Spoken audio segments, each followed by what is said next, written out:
Okay, so we got the terminology down. Agents are the actors of behind the game. They choose the actions that they want to do. Is it hawk or is it dove? So the agents of the hawk and dove model were Stanconi and Riggedy Rowe. They had an objective. Their objective was to maximize their utility. Utility was defined by their resource, the amount of resource that they ended up getting, depending on the actions both they and the other player took. Right, so there were 4 possible utility outcomes that they were trying to maximize. So the utility was a way of ranking their outcomes from most to least beneficial for that particular person. And we use the utility to kind of figure out what the best response is. Is being a hawk the best response? Is being a dove the best response? That depends on which utility is greater. Is the utility from being a hawk greater than the utility from being a dove? We fix the other player's actions so that we could, determine each as a slice. Then we talked about opportunity cost, which is the utility you get from the next best thing, right? The foregone option. So the thing that you did instead of doing another thing, or the thing that you didn't do because you did another thing, I should say. So if you go to a concert and you see Andrew WK, and you see Guar, the utility you would have gotten from the second best act, Andrew WK, is your opportunity cost. Another thing you could do is, let's say you had a lot of property, like a physical lot, and you decided to build a casino chain on there instead of building, let's say one of those axe throwing things, right? The utility, and let's say the axe throwing thing was your second best option. The utility you got from the casino chain is just your straight up utility. The utility you would have gotten if you built the axe throwing John is your opportunity cost. Okay, so let's say you're in let's say you're in Manhattan, right? The premier district of Manhattan, I don't know what that is, Chelsea or something, the Upper West Side.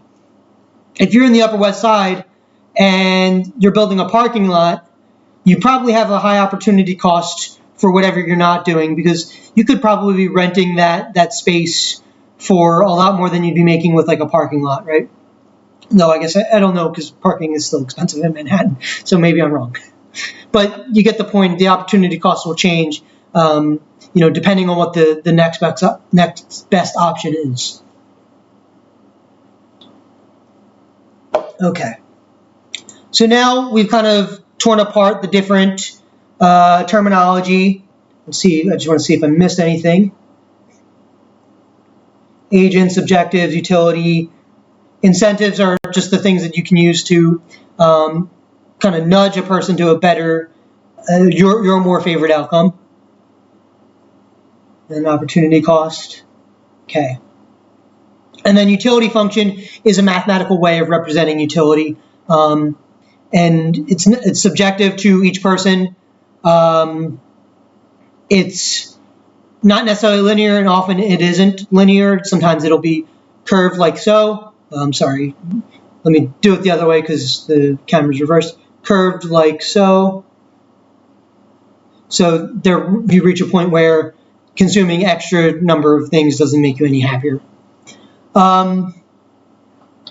So that's a utility function, and it's just used to rank is all. So don't put too much value on the individual numbers of utility function.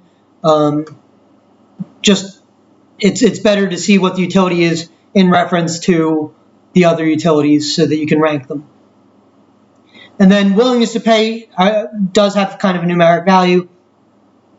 Basically, it's the dollar value, the utility you would get from an equal number of dollars.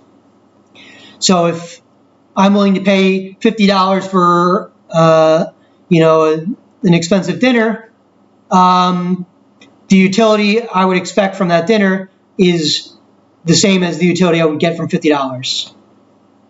Simple enough. Okay, so let's skip past the concert example. We already did it. And let's talk about our second model. And then I'm going to ask you some comprehension questions using the terminology that you just learned. And this way you can get exposed to a few different models. And I want to, touch on a little bit of game theory and a little bit of, oligopoly, which I'll define in a second. Because you won't see it again for 14 weeks, but it is an important component of microeconomics. So I do want to kind of, just kind of introduce it to you, even if it's not, the what I'm stressing in this lecture. Because as a reminder, what I want you to take away from this is the terminology, opportunity cost, willingness to pay, utility, agents, objectives, the terminology, the structure of a model, and how we're using logic and abstraction in the model and applying it to like a real world problem in order to say something predictive about the state of the world. And ultimately, the goal is to get it so that we can say something testable. But we're not gonna do that in this class because that would require upper level statistics. Okay. So this is a real world scenario. This happened in the mid 80s. I think 86 was when the USFL folded. But basically, it was this football league, and they decided that what they were going to do is they were going to compete with the NFL, but they were going to do a summer league, and the NFL would do a fall league. So at first they weren't directly competing, but then a certain person wanted them to move to directly competing, so competing for the same talent in the same period of time. So a lot of like NFL Hall of Famers or like notable NFL players started in the USFL. Herschel Walker from the Dallas Cowboys was kind of one of them. The Jim Kelly from the Buffalo Bills. If you've ever seen the Four Falls of Buffalo, the 30 for 30, he started in the USFL. He got Buffalo Bills to the Super Bowl 4 years in a row and lost each time. Sorry, Buffalo fans. But the USFL, and there's also a 30 for 30 for them. Small potatoes, it's called. But the USFL was a competing league, a football league that eventually moved to the same time, so it was competing with the NFL. And at first, the goal was develop the league, merge with the NFL. But again, a certain person, I'm not going to name names, but you know him. He's doing things that he's a big name. He's a big guy. He's a big league guy. He instead of going for the merger, which would have been a pretty solid deal for the USFL, he wanted to be the best, and he was big league. He wanted them to be the big league, so he sued the NFL instead of going for the merger. So, at any rate, I'm presenting a real historical thing that happened with kind of a stylized feature to it, and this is just to give some context to a model that's pretty prevalent and pretty interesting in terms of what it can describe about how businesses compete. So you have two companies, the NFL and the USFL, that are in direct competition. When there are only few, but more than one companies, we call this oligopoly. So think of the board game Monopoly, right? The object of the game is to be the only player left standing, to have all the properties, right? That would be the monopoly. You're the only producer. Mono meaning one.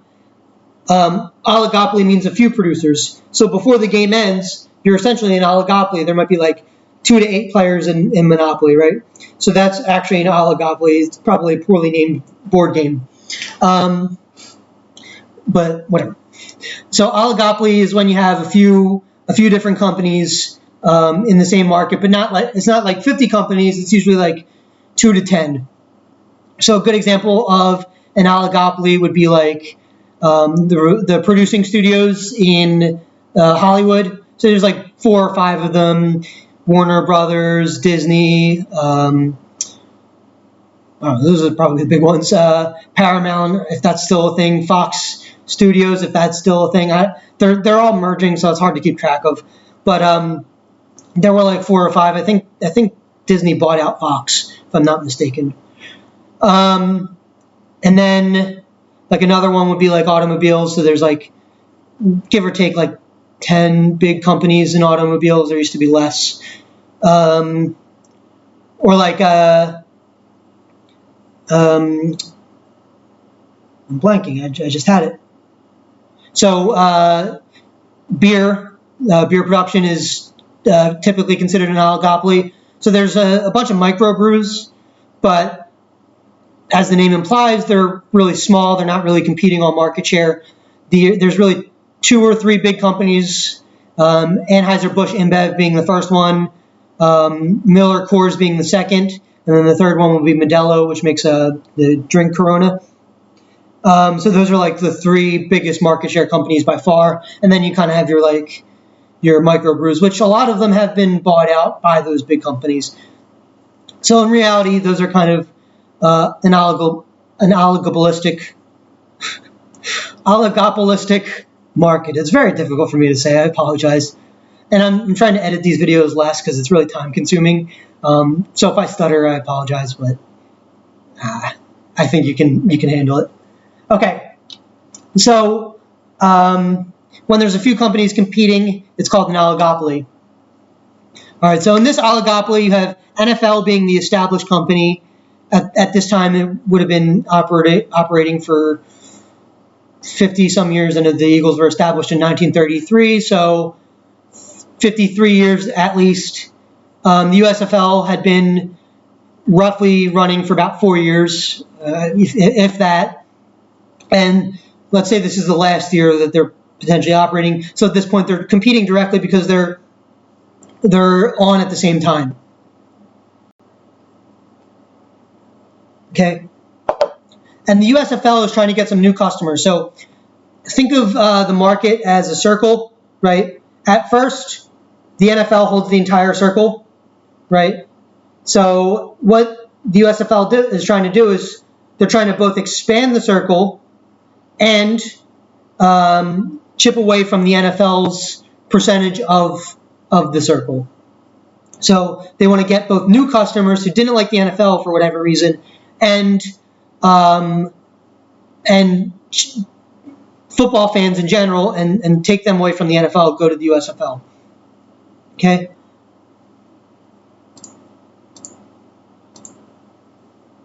So it's currently the off season, and the USFL needs to make a decision about to do one of 2 things. So these are the actions the USFL can do. They can either continue on and do another season, or they can fold. All right? And then the NFL, if the USFL continues, has 2 choices as well. They could let the USFL exist without changing its strategy, which would siphon some of their customer base, or they could lower their prices, retain their customer base, but produce at a loss until the USFL goes bankrupt or leaves. Okay, so this isn't a model that's constrained to the USFL. This happens all the time when, or currently, like Uber, Lyft, and taxis, they're all kind of engaging in a price war. So Uber, or I guess taxis were the first entrant. What Uber did was they lowered their prices below taxis so that people would start taking Ubers. And there was also a convenience factor because you could use the app. But when taxis developed their own app, the convenience factor went away, so it was just a price competition. And then Lyft entered as well. Uber currently produces at a loss. They're losing about $100,000 per hour. That is a legitimate statistic. They are losing at $100,000 an hour. So Uber's producing at a loss because they want to be the only company to be left standing, and then they'll raise their price. You also see this in an international trade context. Often particularly in East Asia, like Singapore, Thailand, China, Vietnam, they are notorious for what's called a process called dumping, which sounds funny, but it's a legitimate thing where they'll produce at the lowest possible price, even if it leaves them at a loss, so that they can then export to, let's say, the United States and United States customers seeing the Chinese good and seeing the United States good, and maybe there's some quality differences, but not justifiable by price. Even if the U.S. good is a little bit better quality, they might still pick the Chinese good. On top of that, China does devalue their currency so that they can produce at a lower price, and so that Chinese consumers aren't consuming relatively expensive U.S. goods too. So there's another component to that. But the process is called dumping, where you're producing at a loss in order to gain market share, drive the other firms out of business, and then you raise your price after that. It's against international trade standards, but it's not always policed as well as it could be. But let's get back to this example of the model, the USFL versus the NFL. So the NFL can reduce their prices for a time, operate at a loss, or they could just accommodate the USFL and let them live, and they'll just split the overall market. Okay, so there are three outcomes. If the USFL leaves, they get nothing, right? You don't get any profit if you're not operating. So the NFL gets the profits for the total market. We'll call that X. If the USFL plays and the NFL doesn't change its prices, then the USFL and NFL both get half profits, 0.5x or half X. And then if the USFL plays and NFL starts a price war, then they both pay some price war costs. So that's the cost of lowering your prices.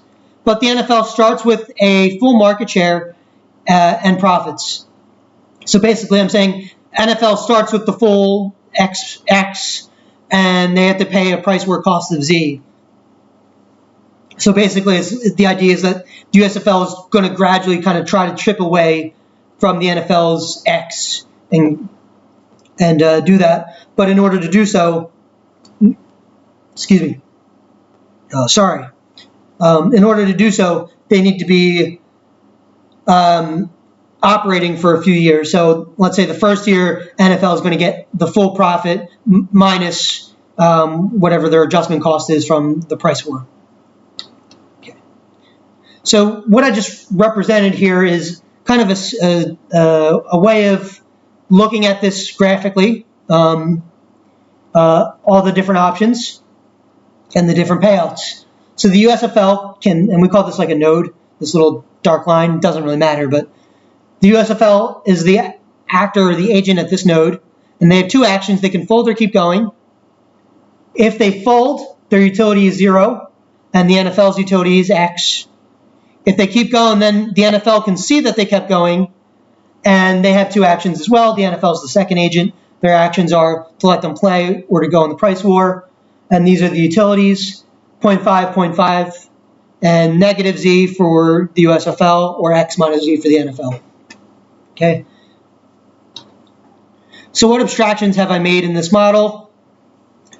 All right, so first, I'm assuming that the USFL and the NFL know the choices, right? They know the structure of the game. They know what the payouts are, and they're going to act to maximize their objective. In this case, their objective is to maximize the utility or to maximize this payout of X, 0.5x, X minus Z, negative Z, or 0. They're going to pick whichever one is the best.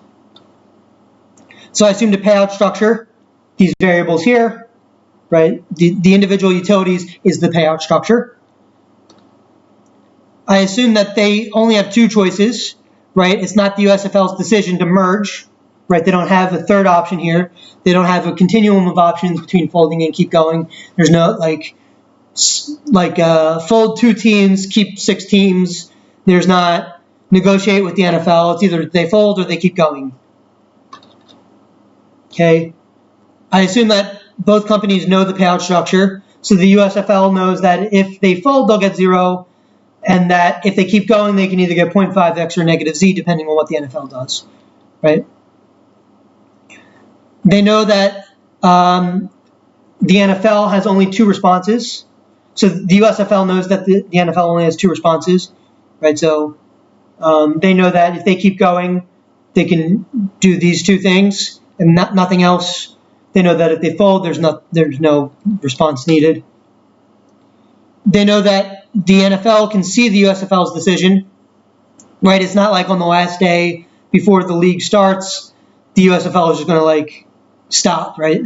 And this is probably the least abstraction because, you turn on the TV, you see the USFL, right? Or you don't. And that both companies will act rationally and that they know the other will too. So the NFL knows that if a price war is sufficiently hard for the USFL, such that it's better for the USFL to get zero, they know that that's what the USFL will do. And the USFL knows that if they keep going, the NFL will do what's best for them, for the NFL, right? So they know that everybody's acting rationally and doing what's best for their interest, what will maximize their own payout. Okay, what are the downsides to these abstractions? So let's say you are about to engage in a price war. You're about to lower your prices. How do you know exactly what the potential profit you'll see will be, what the potential cost of the price war will be? It's very difficult to forecast that, right? You might have been in a price war before. You might see that data. That would be the most probably beneficial way to be able to forecast it, but it's unlikely. You might have good data behind you, but at the end of the day, it's difficult to forecast how different companies will engage in a price war and who will come out on top. If I told you today that Lyft will beat out Uber, you might say, okay, that makes sense, or you might not. And the people at Lyft probably won't be sure either. The people at Uber probably won't be sure, and they won't know. You won't be able to act super rationally if you have bad forecast data. Okay.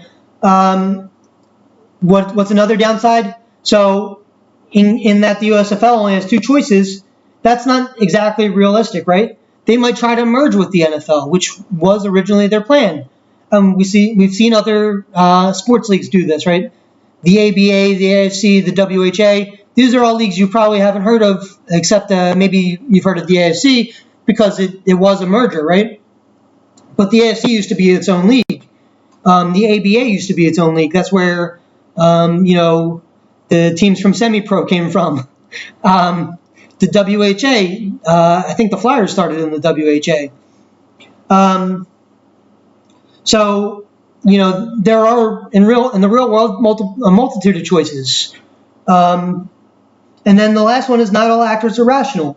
For the USFL to continue their operations indefinitely probably wasn't the right decision, but the owner of the New York Generals, he wanted to keep the league going because he had kind of a beef with the NFL, and he still does, and he's trying to get people to boycott the NFL, even as he tried to buy the Buffalo Bills in 2014. So the owner of the New York Generals was probably not a rational actor in this. He probably would have came out better if the Generals was one of the teams merging with the NFL. Can you imagine that? That would have been fantastic, but he didn't, and the USFL folded, and they went bankrupt.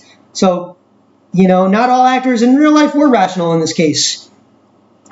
But why did I make these abstractions? Well, first of all, in the real world, the USFL NFL merger or lack thereof, the competition was there, the price war was there, but they're not the only companies that have ever engaged in a price war.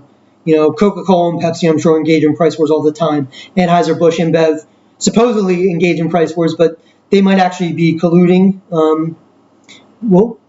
That's a whole separate topic, but you'd expect companies to engage in price wars if there's still profit to be had and to eventually compete to the point where their costs are equal to the price they receive, such that they just receive basically no profit or no economic profit. The the profit should be equal to their opportunity costs. We'll talk about this later when we talk about perfect competition. But the idea is that, I'm applying this model to the NFL and the USFL, but it's bigger than that. And, in a particular market, like the USFL versus the NFL, the abstraction that I made might be more or less realistic or more or less applicable, but it's not going to be applicable across every market. It depends. So with this parsimonious setup, this, very easy to represent, 2x2 choices, 3 potential payouts, it's very easy to see and very easy to predict how these two firms will behave given their payout structure, and given if I put values on X and Z and just X and Z, how that'll look. We can make a prediction about how the firms will behave, and it requires very very little math, to be honest. It's one condition, and it tells you kind of something important about the real world in terms of when do companies engage in price wars and when they don't. So we take a complex problem again, the opportunity to engage in a price war or not, and we've whittled it down to something very easily predictable, and even testable against the data. If we had data of price wars and data of accommodation and that kind of thing, we could see does this model actually hold up. So it's easy to solve. It gets at the heart of the problem, and I can put conditions on it. So if X is greater than Z or something like that, then USFL would behave this way or not. And we'll see that in the immediate next slide. Okay, so this is just the model again. All right, so who are the agents in the model? This should be readily apparent to you. They're highlighted in red. The USFL is one agent and the NFL is the other. Okay, what are their objectives? Their objectives are to maximize the utility. In this case, I define utility by the profits they're going to get that season. So they're going to maximize, is X greater than 0.5X or greater than X minus Z, that kind of thing. So they're maximizing their profit. How would the NFL use incentives to get the USFL to fold? If the USFL enters, the NFL would engage in a price war to make it costly for the USFL to continue operating. Their payout would drop from 0 to negative Z. So basically, the incentive that the NFL can impose on the USFL to fold is to put such a high Z on here so that the USFL wouldn't want to continue operating. And if the USFL entered, what is the NFL's opportunity cost for engaging in a price war? So assume that the USFL kept going. The NFL has two options. So if they're in a price war, the option that they're not doing is letting the USFL play, and the utility they would have gotten from the option they're not doing is 0.5x. So the utility from the foregone option is 0.5x. So that's their opportunity cost, 0.5x. The NFL would be going 0.5x, so this is their opportunity cost. If the USFL entered, what is the NFL's opportunity cost for letting the USFL play? So the thing that they're not doing is the price war. The opportunity cost would be then X minus Z, which is the utility they would get for entering into a price war, X minus Z. Okay, the NFL would be foregoing X minus Z, so that's their opportunity cost. All right, so now I'm going to solve this model. We can, again, it's not important that you're able to solve the model, but I just want to do it for completeness' sake because, I don't know, I think it makes more sense to present you the whole model and then rather than just leave it off and say, this model exists. Here you go. I'd like to solve it. Okay. So this representation is what we call an extensive form. So we have the normal form with the hawk and dove model. Where'd that go? Where's my Excel here? 1 second. There we are. So the hawk and dove model, where we had these two squares here, right? This little matrix, that's a normal form for a game. And it's not important that you know what a normal form is, but want to just kind of make the distinction. This is an extensive form, and again, I'm not going to go through all the facets of an extensive form, but it's something that looks like this, like a little caterpillar kind of thing. Okay. So this representation is called an extensive form. How do we solve it? We solve it by starting backwards. It's called backwards induction. Okay.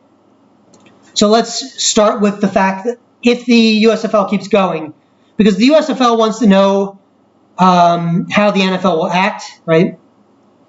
So if we're the USFL, we're going to predict how the NFL is going to act, and then we're going to make our decision accordingly. So if we know that the NFL is rational, it's very easy for us to predict how they're going to act because they're going to want to maximize their utility, right? So the NFL, assuming that the USFL has kept going, has two options. They can either let the USFL play or go into a price war. If they let the USFL play, they get 0.5x. If they engage in a price war, they get x minus z. So if x minus z, the payout from a price war, is greater than 0.5x, the payout from letting the USFL play, so if this x minus z is greater than 0.5x, they want to go into a price war. If not, they want to let the USFL play. Okay? So assuming that the USFL enters, the NFL would engage in a price war if x minus z is greater than 0.5x, so if z is less than 0.5x. Okay?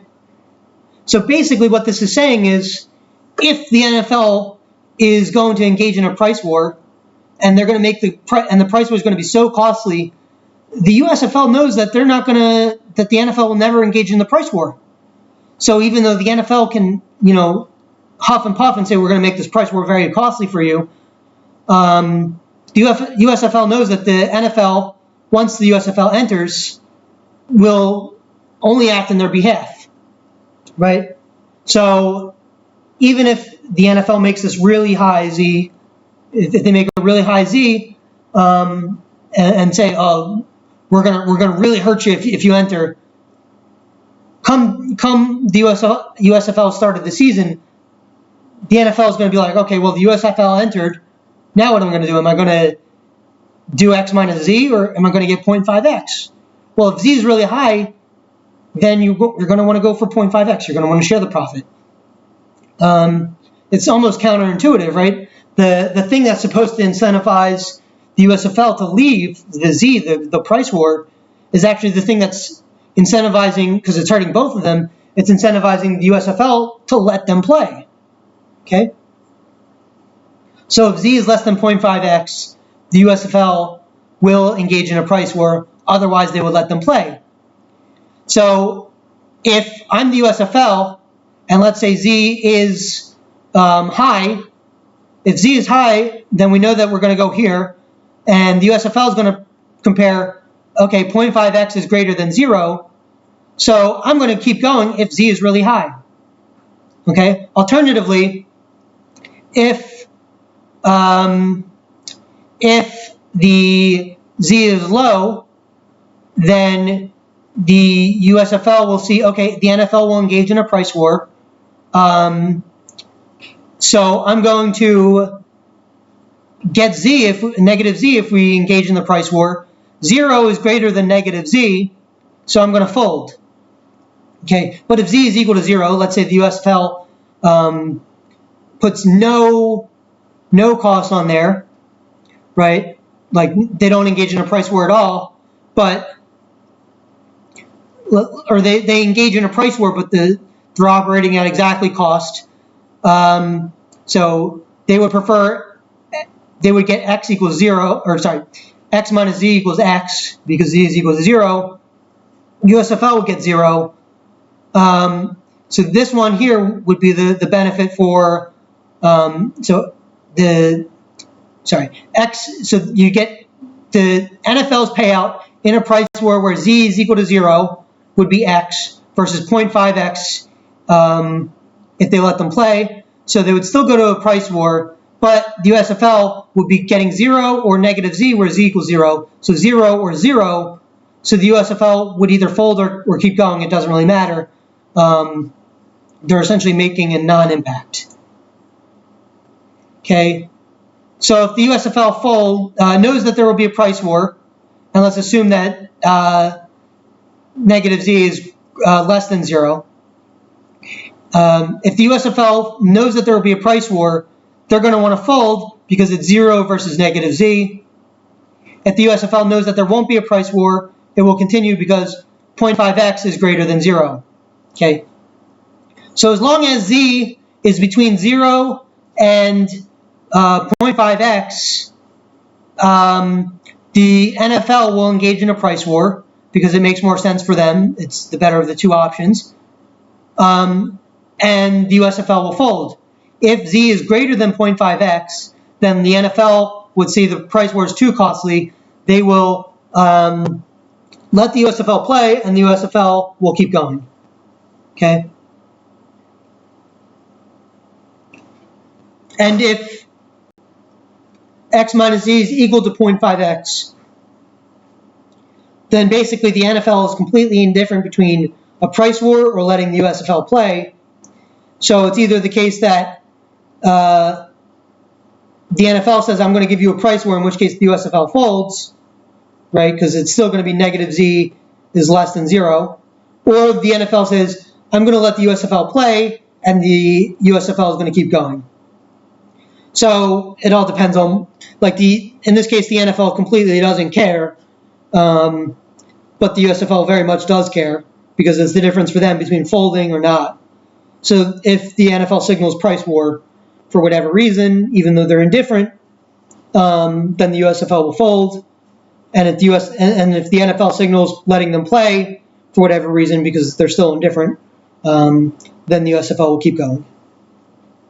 Okay, but it's less important that you know the individual outcomes and more that you get what the abstractions here are, how the model works, and how it's representing a real-world problem, the decision to enter a market or not, and the decision to engage in a price war or not, in a very, very simple way that I can explain in, 10 to 20 minutes.